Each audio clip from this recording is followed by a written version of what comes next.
Andrea Yepes con nosotros. Chiqui Baby, gracias por aceptar la invitación a mi programa, a tu programa. Es de todos porque se paga con impuestos de toda la ciudadanía, entonces todos pueden venir, pero gracias por venir desde donde sea que te encuentres en este momento, que entiendo que todavía no es Quito, pero bueno, pronto lo será, también tengo entendido. Oye, quiero empezar preguntándote por algo que estaba yo diciendo hace un rato que después me di cuenta que sería una gran pregunta para ti.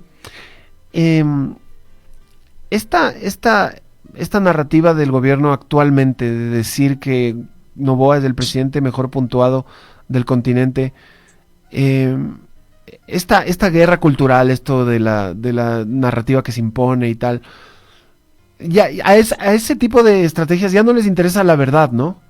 Ahora solo es imponer la narrativa y no importa si tengas fundamentos, bases, data o algo en que sostenerla. ¿Eso no te preocupa como miembro de la humanidad? Hola, Kike, querido. Un saludo muy cordial para ti y para todas las personas que siempre están donde tú estés. Bueno, sabes que no sé desde hace cuánto tiempo en los medios de comunicación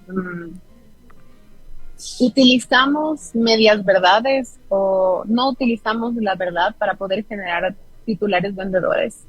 Es decir, no creo que se trate de un fenómeno que aparece en este año, ni un fenómeno que tenga que ver necesariamente con el nacimiento del Internet. Desde siempre, la manipulación de la verdad en función de poder posicionar una narrativa que te sea conveniente ha sido parte del ejercicio de la comunicación. De hecho, como quien dice, quien omite la verdad no miente. Entonces, me parece que ha sucedido desde que muchos estábamos hasta en el jardín de infantes. Pero, claro, en cuanto al tema político y hablando puntualmente de esta cifra que tú decías, que es el nivel de aceptación que tiene el presidente en este momento, yo creo que incluso si les dieras el beneficio de la duda, es un poco riesgoso intentar posicionar en este momento cifras tan favorecedoras, porque puede ser que este relato te explote en la cara en muy poco tiempo. Ecuador es en este momento un país muy volátil y yo creería que estamos a otro ejercicio como el que sucedió en Solanda para que la gente te regrese a ver y te diga, no sé, pero es que no me cuadra mucho esta cifra que tú me estás diciendo.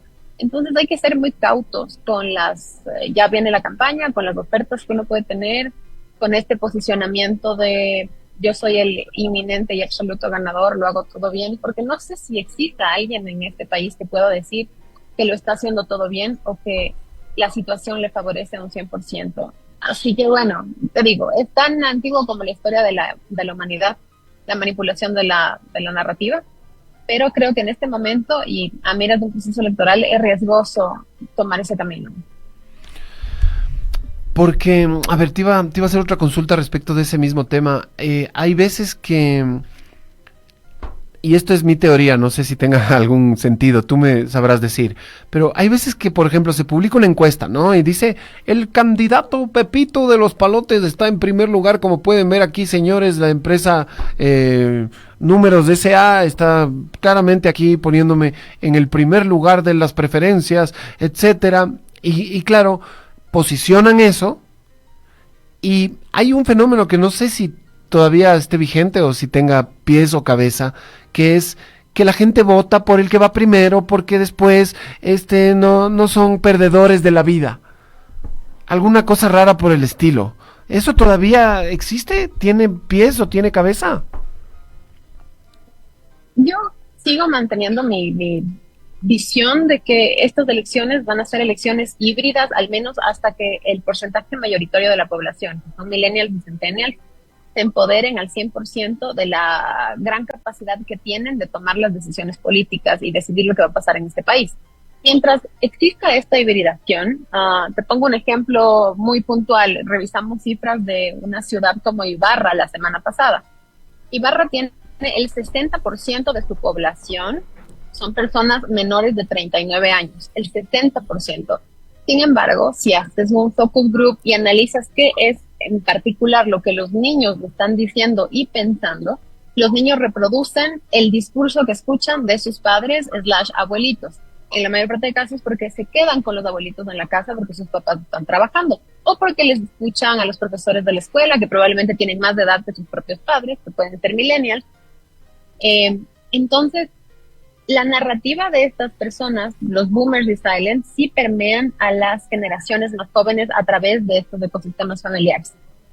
En este sentido, creo que definitivamente hay que entender que las formas en las que tú posicionas los discursos van a variar. Y mientras tú tengas esta hibridación, digamos, de los segmentos electorales, vas a seguir requiriendo de utilizar apropiadamente esas viejas estrategias de posicionar encuestas falsas, por ejemplo. Porque hay un problema súper grave, así como probablemente un niño no podría identificar entre una encuesta verdadera y una encuesta falsa. Una persona de 80 años, de 70, a veces hasta de 60, tampoco puede diferenciar entre una encuesta falsa y una encuesta real. Entonces, si tú quieres ganar una elección, tienes que utilizar estrategias que, lamentablemente, oscuras y claras, que puedan permitirte ganar en estas generaciones, los adultos que ya están acostumbrados a un tipo de juego, y tienes que hacer lo mismo, oscuras y claras, con las nuevas generaciones. Entonces tienes que tener estas dos líneas de estrategia. Y lo que ves, generalmente quizá lo ves con más recurrencia, porque la mayor parte de estrategas políticos, de gente que está haciendo las campañas de los candidatos, es gente que está plus 40 años. Entonces tiene más de 40 años y esa es la escuela, eso aprendió. Entonces saben que tienen que hacer sí o sí su encuesta falsa para posicionar alguna narrativa que les beneficia. Pero te digo, decir que esto no funciona es mentir. Sí funciona, y funciona bien en estas generaciones adultas, y lo puedes trasladar a los niños de la forma en la que te digo. Pero no sé hasta qué punto al final te resulta bien, porque sabes, cuando tú inflas la opinión pública para favorecerte en la narrativa y esto hace que eventualmente puedas captar unos votos, ya digamos que aplicando esto ganas, que no es real que con esto vas a ganar una elección, hay un montón de factores. ¿De qué te sirve? Porque si gana el peor, lógicamente no va a tener la fuerza, ni la inteligencia, ni la solidez para poder gobernar bien, y eso hace que tengas un gobierno fracasado. Lamentablemente perdemos todos también, pero tú también pierdes, tú que ganaste con todas estas trampas, porque la mentira tiene las patitas muy cortas, y muy rápido te das cuenta de que lamentablemente fuiste timado. Oye, me llama mucho la atención, yo me acuerdo que tú decías, no sé si fue año 2020, por ahí, tal vez 21, que la mayor parte de los votantes en el padrón son millennials y centennials actualmente, imagino que sigue siendo así, y no sé qué porcentaje sea ahora, tú me hablabas en ese momento de 55%, si no estoy mal. Solo millennials y centennials. Entonces, y tú me dices ahora que esta gente, estos personajes, están evolucionando. Es decir, que están obviamente creciendo y con el paso del tiempo, pues están empezando a cambiar su forma de pensar. Esto es lo que yo te entendí. De lo que mi abuelito diga a una cosa propia, a un criterio ya formado prácticamente por mí y por mis vivencias y por el tiempo que llevo en la tierra.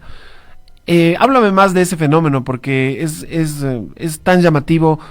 Siguen habiendo algunos mitos que si no haces TikToks, que tienes que estar en TikTok porque ellos están ahí, que tienes que hacerles videos de 7 segundos con un impacto porque si no se pierden interés. ¿Cómo está ese tema? ¿Cómo harías tú una campaña política para 2025 para llegarle a esa porción de los chiqui babies de, qué sé yo, 16 hasta 32? Baby. Los más babies. Verás, para empezar, los chiqui babies más babies ya no son ni siquiera centennials, se llaman alfa. Y la cosa nueva que tiene este proceso electoral, a diferencia de los anteriores, es que estos chiquitititos ya tienen conciencia de existir como ciudadanos. Entonces, estamos hablando de que, te lo digo porque es justamente la semana pasada hicimos este focus group, y tú tienes criterios políticos sobre cuáles serían planes de gobierno adecuados en niños de clase popular de 6 años. Ellos saben lo que quisieran en un plan de gobierno, porque lo que sucede es que, a ver, bueno, el cerebro despierta por estimulación y ellos están expuestos a los niveles más altos que te puedas imaginar de estimulación. Lo que escuchan de sus papás, lo que escuchan de sus abuelitos, lo que escuchan de sus hermanos, el TikTok, el Instagram, el Roblox, Free Fire, bla, bla, bla, bla, bla.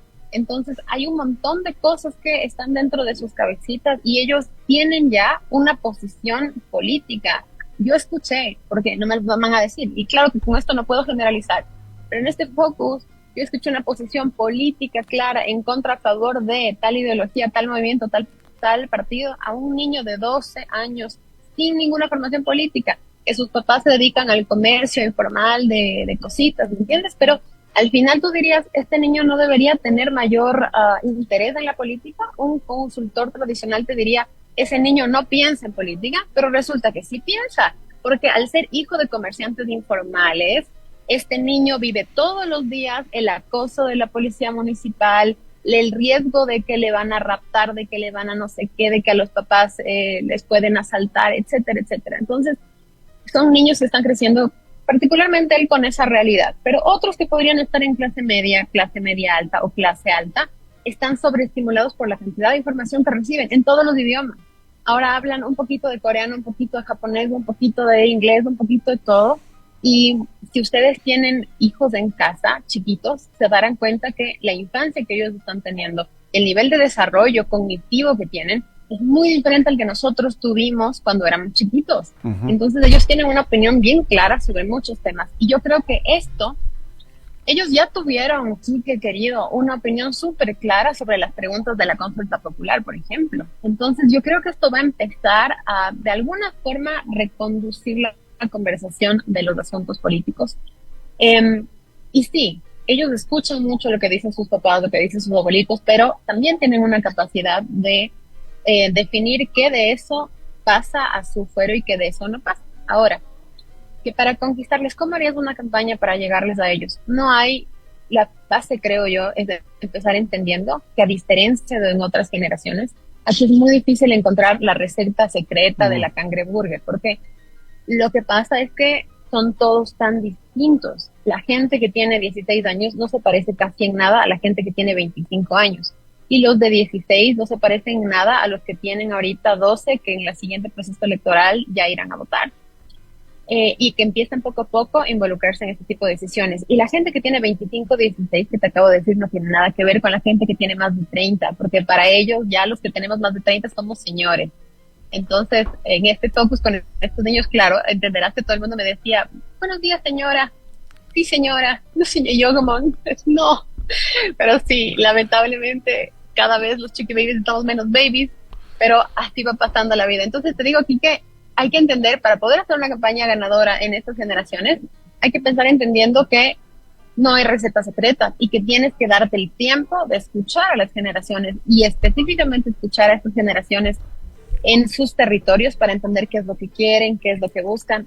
Quizá para mí, a mi forma de ver, el reto más importante que tiene la política tradicional es quitarles el estigma que tienen de que las generaciones más jóvenes son irresponsables, irreflexivas, que no se interesan en la política y que todo lo que ellos quieren son superficialidades.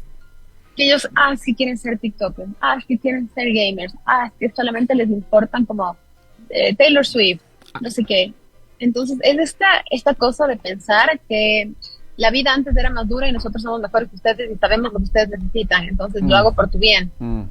Y superar esto, esta arrogancia, creo que es la tarea más importante para la política tradicional, que ni siquiera se sienta con ellos, ¿no? O sea, hace un TikTok mal hecho de un trend de hace 6 meses y dice, ya, con esto estamos, listo, seguimos. Con los viejos sí, ¿me entiendes?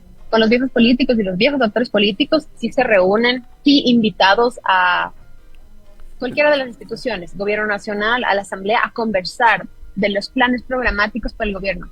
¿Dónde están esos mismos ejercicios para la gente más joven? No, porque a ellos con un baile ya, ¿me entiendes? Y siguen pensando así, no les auguro muy buen futuro, porque el 70% de la población, quitando a los electores, el 70% de la población total del Ecuador está entre estas generaciones. El 70%, lo cual significa que si bien no votan, pues obviamente van a incidir en la opinión pública. No saben muy bien con quién hablan y eso es un problema en el proceso de seducir un voto. Pero también hay un problema. Ahorita diste un tip, ¿no? Terrible, que hay que a ellos también sentarles y conversar con ellos, ¿no? Ya, y por ahí empecemos.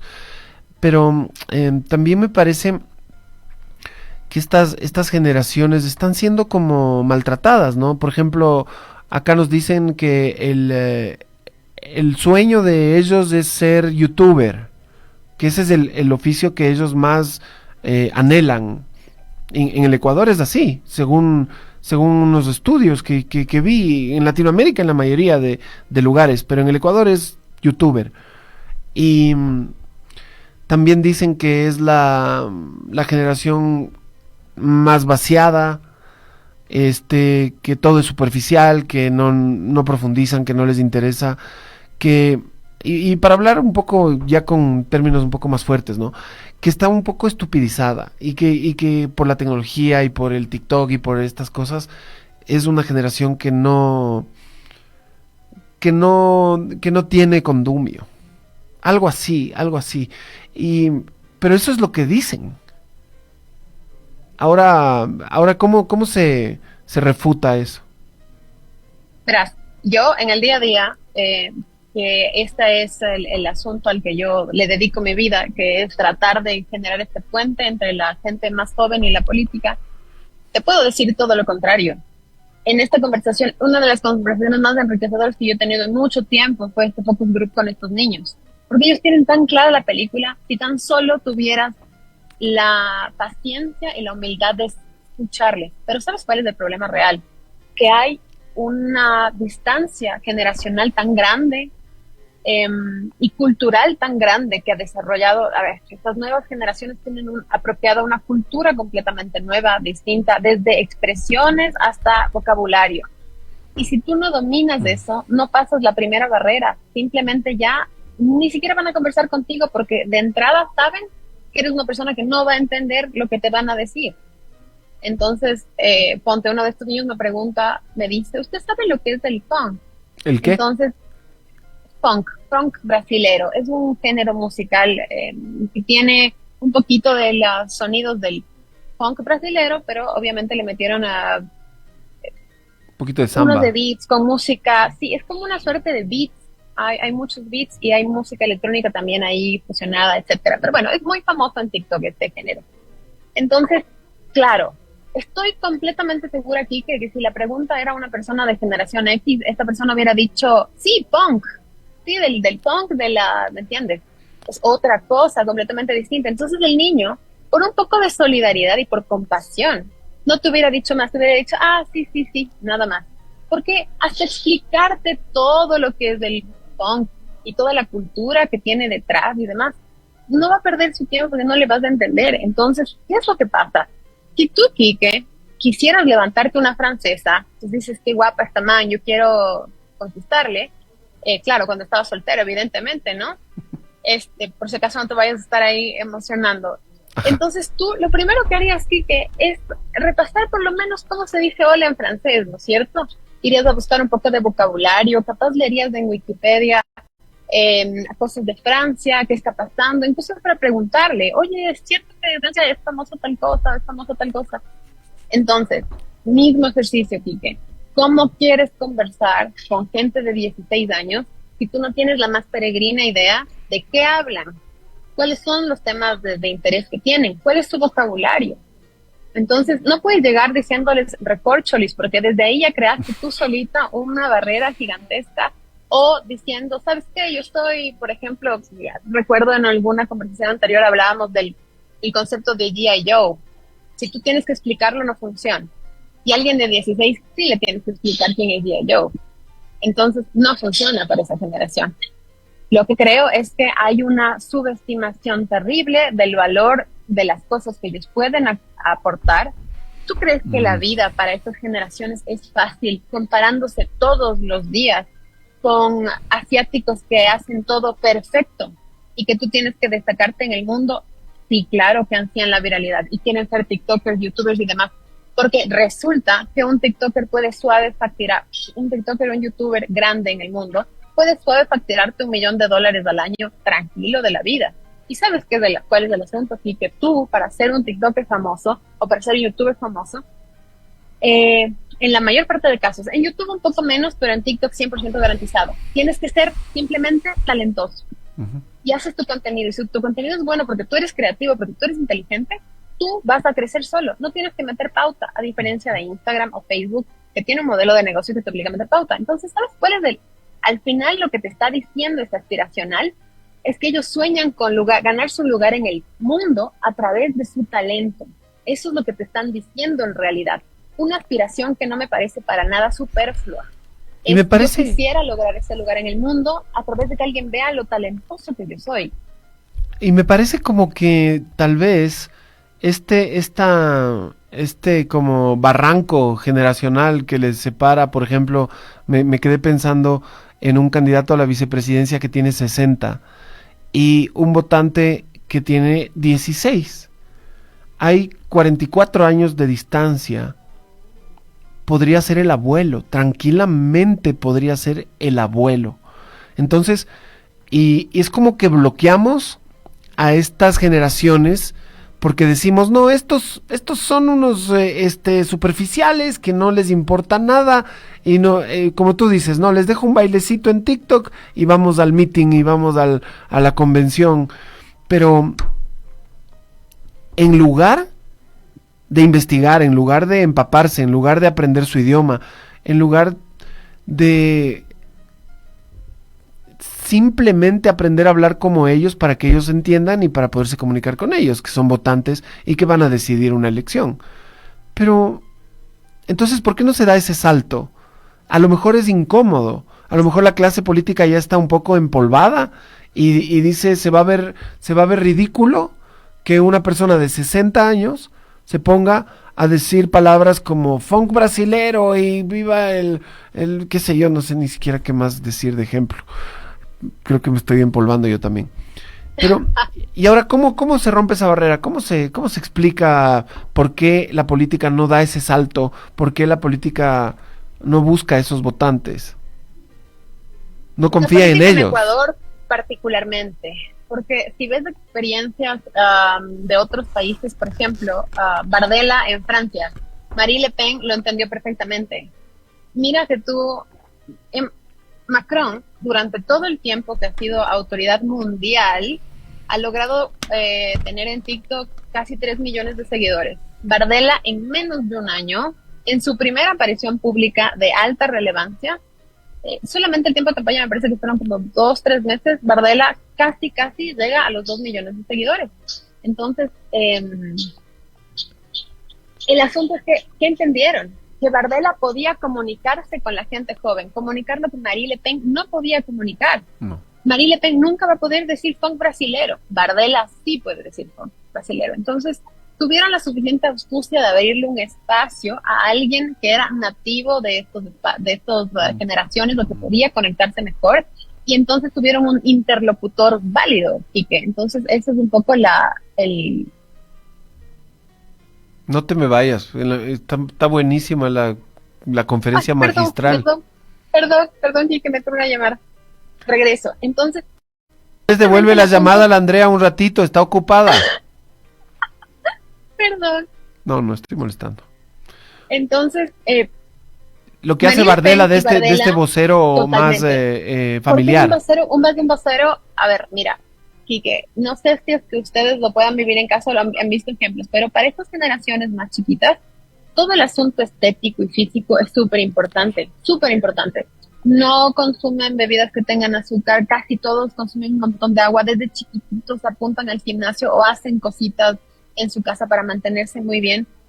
Es un asunto cultural global, el culto a la imagen, porque esto no tiene que ver con un criterio de superficialidad o no. Las cosas más bonitas, estamos atraídos a las cosas más bonitas, lo que está más cercano a las proporciones áureas. Entonces, la cuestión es que si tú ves a una persona más bonita en un video, es más probable que te quedes a ver ese video. Y al final hay que entender que si tú no tienes imagen en el mundo digital, no existes en el mundo en general. No importa lo inteligente que tú seas, lo maravilloso que sea por esto del gobierno, Entonces, lo que te quiero decir es, Marie Le Pen y su partido buscó una persona capaz de dar un discurso fuerte, que te conmocionara emocionalmente y que también fuera estético. y que al mismo tiempo no estuviera tan alejado de estas generaciones para poder comunicar el mensaje de forma apropiada en el lenguaje que ya no pueden utilizar y no van a poder aprender en el tiempo que tienen. Entonces, esa fue una gran estrategia. Todo el asunto de Nayib Bukele, que pensó hace un tiempo también, ha sido ir apropiándose de esta cultura. Mira que hay un video que yo siempre lo muestro cuando tengo la oportunidad de compartir esto en alguna conferencia y demás. Es un video de Nayib Bukele en una parada militar, con todas las fuerzas del orden del Salvador ahí con él, y él va en este carro como tipo el papamóvil, él parado sobre un carro militar, no sé cómo se llame técnicamente. Lo he visto. Entonces tú podías haber puesto ahí el himno de El Salvador, pero la canción que utilizó Bukele era la canción de Karol G que estaba en ese tiempo de yo también tengo una jipeta, entonces da la vuelta con el carro en la parada militar con esta canción. Entonces, ¿qué es lo que pasa? Él, al pertenecer naturalmente a estas generaciones, le es más fácil poder utilizar este tipo de humor que se llama humor generacional. Así que, ¿por qué no lo hacen? Porque la política es casi siempre tira al status quo, incluso cuando quiere cambiar la situación. Tenemos aquí muchos movimientos que dicen, sí, cambiemos, las cosas están mal, construyamos este nuevo Ecuador, construyamos el Ecuador así, el Ecuador así, el Ecuador así, pero en realidad solamente quieren crear un nuevo status quo o recuperar un status quo de hace un tiempito que hace 10 años ya no estaba muy vigente. Entonces, al status quo no le gusta escuchar nuevas cosas. Al status quo, la frase favorita del status quo es así lo hemos hecho siempre y así siempre ha funcionado y así siempre va a seguir funcionando. Entonces, ¿te das cuenta lo que es que en una elección donde el 70% de la población está en estas generaciones, los burós políticos de los movimientos nuestros sigan conformados en su totalidad? Bueno, vamos a decir que el 95% de la gente de los burós políticos, de los verdaderos burós, porque no es la asamblea cuando ya la decisión está tomada, tú sabes, los 5 que se sientan a decidir las cosas que van a pasar, están por sobre los 50 años. Y porque quiero ser bien generosa con las edades. Entonces, al final estamos hablando, sí, de cambiar al país, de cambiar a el status quo que ellos pudieron conocer, pero no de una verdadera incorporación de estas innovaciones culturales que las nuevas generaciones pueden proponer. No les interesa ni siquiera escuchar, pero todo tiene un límite y ahorita son el 70 en población, pero déjales que crezcan un poquito más los alfas y van a ser el 50% solo en votación o el 60% en votación, y entonces verá el inminente cambio. Yo lo hubiera hecho más estratégicamente, hubiera metido a alguien en el buró y entonces empezaría a ganar tiempo, ¿me entiendes? Si yo tengo un buró un poco menos acartonado, probablemente tengo más tiempo para crear una estrategia, una estructura que se adapte mejor a recibir estos nuevos visitantes más jóvenes. Pero al final les tocará el cambio, como todos, a la fuerza, cuando ya estos chiquitos estén más grandes y sean esto de necesidad, se impongan y tomen las decisiones.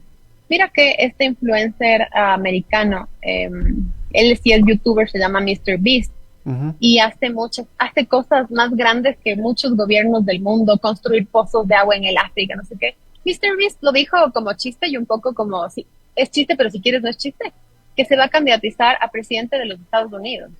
Si hubiera candidatura a la presidencia global, que MrBeast podría estar entre los 5 más opcionados a ganar. Si fuera una votación de todo el mundo, por la cantidad de seguidores que tiene, que es subreal. Entonces, probablemente MrBeast se lanza, y entonces no va a haber Kennedy que le pueda parar, porque no se adaptaron a tiempo. El que no se adapta, perece. Y esto de seguirles creyendo los superficiales, los que poco pueden aportar. Tú decías, se les considera como medio un retroceso en todos los aspectos de esta generación. Lo que acabaste de leer del señor en Ambato, él pertenece a otra generación. Seguramente tiene mayor capacidad de abstraer un libro y demás, cosa que estas generaciones ya no pueden hacer, porque lamentablemente así fueron formados. Pero no me parece que este señor sea como de un análisis más profundo que el que puede hacer el niño de 14 años con el que yo hablé la semana pasada. No. Lo que sí es que en derecho se dice nadie puede beneficiarse de su propio dolo. Estas generaciones han sido bombardeadas con información de una forma insana, todo por el rédito de la publicidad y de la permanencia dentro de las aplicaciones de estos magnates de la tecnología. Y ellos perdieron la capacidad de abstracción. es súper difícil que lean un libro, pero es súper factible que vean una serie. No es tan cierto ahora ya que solo ven videos de 7 segundos, pueden ver de más tiempo siempre y cuando su atención dispersa, porque casi todos están desarrollando problemas de atención, esté capturada. Entonces, no puedes tú decir, oh, es que no se concentran, cuando todo en la sociedad durante los últimos 30 años les ha guiado a no concentrarse y a no leer, sino ser 100% visuales. Claro.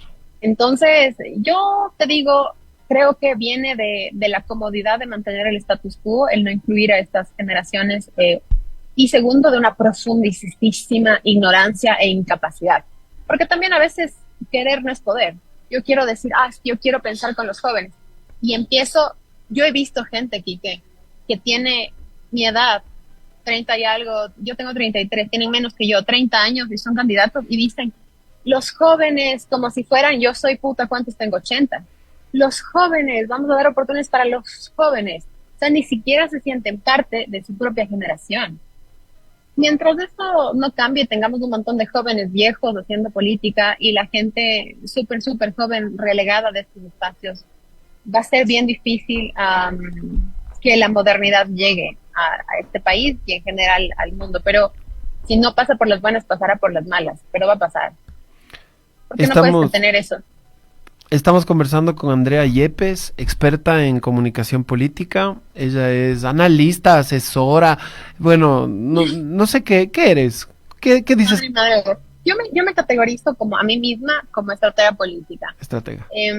Siento que el consultor lo que hace es llegar a darte como una fórmula para poder contribuir con tu proceso. Y también me califico como activista, que es una cosa diferente, porque yo creo en lo que hago. O sea, no lo hago porque tú me pagues. Lo hago porque creo que realmente, de alguna forma, lo que yo voy a hacer contigo va a impactar a mi objetivo fundamental desde el principio de mi vida, que es que la gente que piensa el mundo que va a venir pueda intervenir en este momento para que no nos coja desprevenidos el futuro. Entonces, yo he creído en la causa de los jóvenes desde súper chiquita y entendí en un momento de mi vida que si el camino electoral no era lo mío, lo que tenía que hacer era empezar a crear puentes y hacer esta evangelización. Yo soy casi como, tiene un minuto para hablar de los jóvenes, como es que van y te golpean en la casa, tiene un minuto para escuchar de nuestro Señor, ya, tiene un minuto para hablar de los jóvenes, esa es mi causa de vida. Entonces, yo me autodenomino estratega porque esa es la historia de mi vida, es de esto, determinar dónde tienes que pisar para llegar a un objetivo, que casi siempre ha sido en temas políticos, porque bueno, uno no decide a lo que se envicia, pero eso es.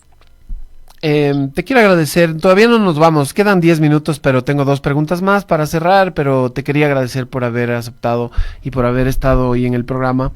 Y para los que recién se conectan o algo, pues decirles que nos acompaña Andrea Yepes, estratega y activista de la juventud.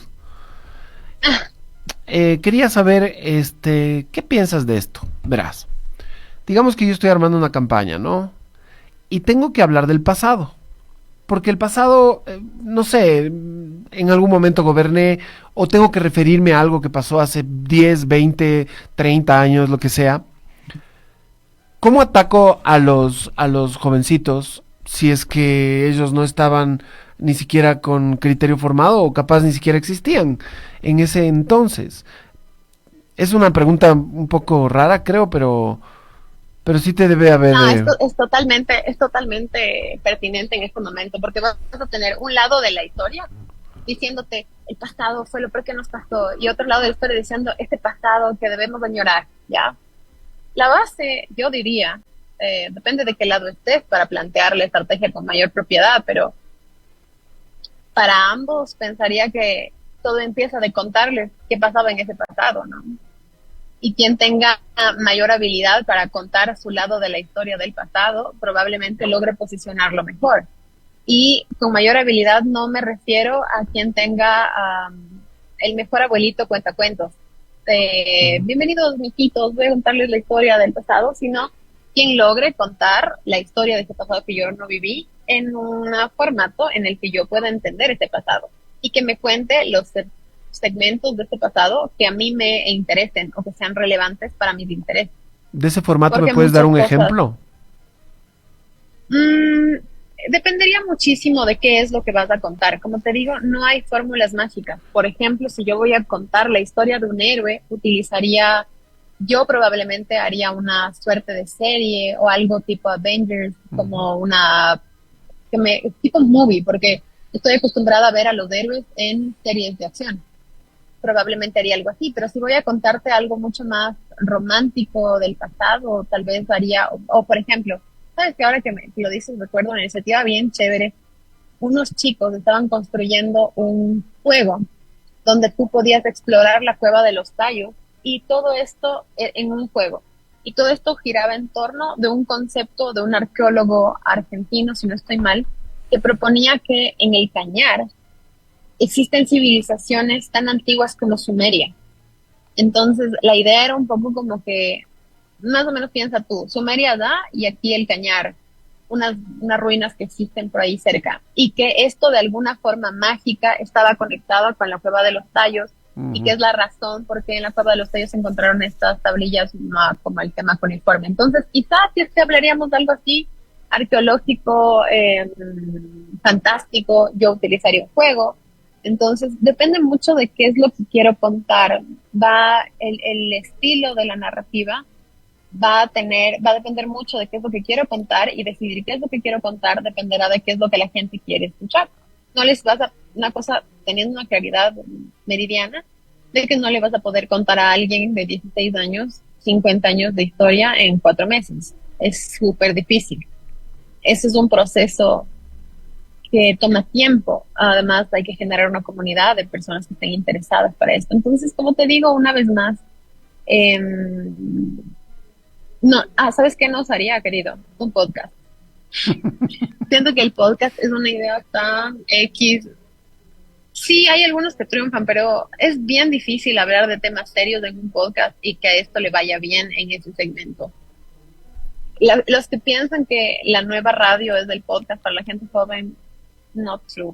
Al menos de lo que yo he podido ver, no. Así que dependería, el producto y la estrategia dependería mucho de quién lo va a usar, para qué lo va a usar y qué es lo que va a contar. Pero básico, básico, eh, tienes que hablar en el lenguaje de la gente a la que le quieres contar esto y no puedes contar todo. Ah, y la última. Este, todo esto es gratis, por si acaso no me está cobrando por estas estrategias. Ayer, verás, el Augusto Verduga se quejó de que Juan Esteban Guarderas dijo que como él está manejando el proceso de cambio de fiscal, pues seguramente van a haber unos narcoponentes. Y después, creo que ayer mismo, me parece que fue o anteayer, la fiscal Salazar salió a decir que sí, que ya está lista, que su embarazo va bien y que ya el médico le ha dado permiso para volver a su narco juicio político. Entonces, mi pregunta es, ¿cómo se puede defender este grupo en especial de políticos de que les digan narcos todo el tiempo o de que les relacionen con el narco o que todos somos narcos? Es como vocero del narco, narcoponentes, narco juicio político, narcopolíticos, narco esto, narco el otro, pero por supuesto que nunca tienen pruebas, nunca hay, en algún caso tendrán un chat de WhatsApp y bueno, allá que se defienda cada cual, pero es como que generalizamos y banalizamos con una ligereza estos temas, pero siento que pegan. Y por eso esos insisten en esto, ¿no? Entonces ya, yo di unos ejemplos hoy en el programa al comienzo, ¿no? Cuando dijeron que los narcoterroristas habían subsidiado el paro de octubre del 19, cuando dijeron que al Andrés Arauz le había este puesto plata el ELN, cuando dijeron que el gobierno de Correa tuvo que ver en la muerte de Villavicencio. O sea, son tantas cositas que mintieron y dijeron que no resultaron reales y ahora están con esto del narco. Etiquetar de narco a todo el mundo. ¿Me puedes hablar de ese fenómeno? ¿Qué hay detrás? ¿Cómo se combate? ¿Cómo entenderlo? esto pertenece como a otra especialidad de la comunicación, que es el manejo de crisis de alguna forma, pero tiene las bases en algunas teorías que son bien conocidas como el agenda setting, que es el posicionamiento del mensaje. Entonces, cuando tú creas estas cajas, yo tengo un video interesante de esto que creo que lo resume bastante bien, me gustó mucho resumir eso. Si tú tienes el vocero correcto en el momento correcto y posicionas el mensaje correcto, esto logra capitalizar un montón de audiencia. Y si encima tú respaldas esto con una caja de resonancia, es decir, le pones un montón de gente que tiene sus propias comunidades a decir lo mismo, ese tema se posiciona. Entonces, si yo en un momento en el que todo el mundo repudia el crimen organizado, hablo de narcotráfico y narcos y le señalo al otro como narco, entonces obviamente logro traspasarle o transferirle a esta persona esas cualidades negativas que la gente tanto odia, ¿ya? Esto, además de las teorías de agenda setting que fueron más bien desarrolladas en Estados Unidos en los últimos años, tiene un origen también en los, no recuerdo el nombre exacto que utiliza Goebbels para hablar de esto, pero son los pilares que Goebbels utilizaba para el manejo de la propaganda en el Tercer Reich. Entonces, él hablaba justamente, no recuerdo si es la regla tercera o cuarta, de la transferencia de estos atributos de lo negativo a tu enemigo. Entonces, lo que veo es que, y por cierto que muchos de estos principios, de estas reglas de Goebbels fueron utilizados por el correísmo durante todo su gobierno y lo usaron muy bien.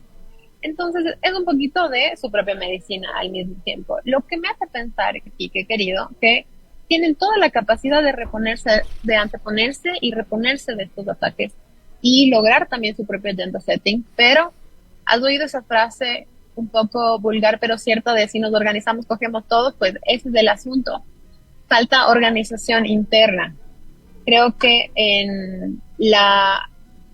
hay un problemita dentro de organización para poder hacer que todo el mundo hable de un mismo mensaje y que este mensaje esté muy bien pensado para poder rebatir esta narrativa. Pero también creo que es algo lógico. Van muchos años de el cargamontón contra el correísmo. Y no voy a decir si es que esto es apropiado o no apropiado. Subjetivamente cada cual dice si se lo merecían, no se lo merecían, si está bien, no está bien, ya cada cual que lo analice. Pero una cosa objetiva y cierta es esta de unámonos todos para que el correísmo no gane. Unámonos todos contra el correísmo. Entonces, también puede ser un poco de cansancio, más allá del asunto de organización, de darle y darle, darle y darle al manejo de la crisis, que lo han hecho muy bien para seguir sobreviviendo y tener un voto duro como el que lo tienen hasta este punto. Pero creo que hay que pensar cómo darle la vuelta a este tema y hay que trabajar organizadamente, si es que ese fuera el objetivo, para poder posicionar un discurso distinto. También se dice en el manejo de crisis, que no es mi expertise, pero estos son como conocimientos generales sobre el tema, que una ola de mentiras se puede sobrellevar con una tsunami de verdad. No recuerdo quién lo decía, pero esto es así.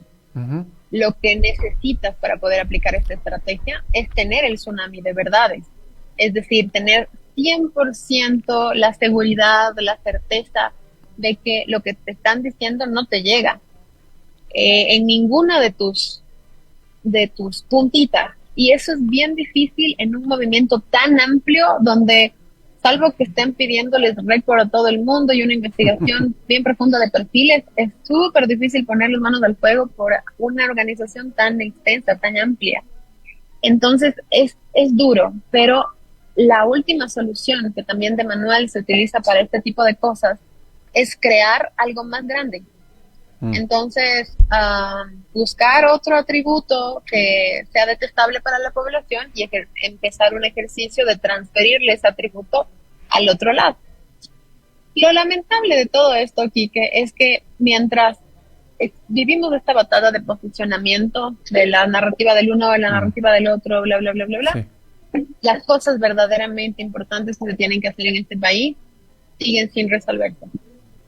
Entonces, mientras se piensa el nombre más lindo para el caso más, lo que sea, para que te posiciones súper bien, hay un montón de cosas que se tienen que hacer desde literalmente pintar las fachadas de las oficinas descentralizadas de su institución en el resto de cantones. Y a mí, en lo personal, me gustaría que se dediquen un poco más a esto antes que al posicionamiento mediático de las cosas. Pero bueno, vivimos en la sociedad teledirigida de Sartori y por lo tanto esto no va a dejar de pasar. Entonces, bienvenido al juego. La política en Latinoamérica en especial es una piscina llena de tiburones que están hambrientos y nadie va a preguntar antes de morderte. Te van a morder y te van a matar. Entonces, si tú te quieres meter este juego, tienes que aprender a jugar y no puedes esperar altura, ética, ni absolutamente nada de la contraparte política. Y si no estás a la altura de jugar así como juega tu oponente, lo mejor sería que no juegues, porque vas a acabar bien lastimado. Andrea Yepes, gracias por haber comparecido ante este humilde programa. Me encanta conversar contigo. Yo me largaría hasta las 3 de la tarde, pero entiendo que tienes una vida y tienes que asistir a otros eventos y compromisos y debes trabajar un montón. Así que cuídate mucho, ¿ya? Gracias, querido Quique. Un saludo a todos y bueno, esperemos que te agradezco siempre porque la oportunidad de conversar contigo es esta de literalmente conversar y dar ideas sueltas que al final pueden ser útiles para cualquiera de los lados. Y ojalá quien lo use con la expectativa cierta y real de poder contribuir con este país que está en un punto de inflexión. Uh-huh. Esta elección podría definir la siguiente década de nuestro país, no solo 4 años, sino por lo menos unos 8. Y creo que es bien importante darle la atención que merece y ojalá el espacio que generaciones un poco más analíticas, más reflexivas desde mi perspectiva y que odian mucho menos, pudieran ser parte preponderante de esta toma de decisiones. Así que esperemos lo mejor para el país y muy feliz de poder conversar contigo, Quique, desde las diferencias, con mucha tolerancia y encima siempre con un anhelo sincero de que este país vaya mejor. Chao, Chiqui Baby, cuídate mucho. Chao, Quique.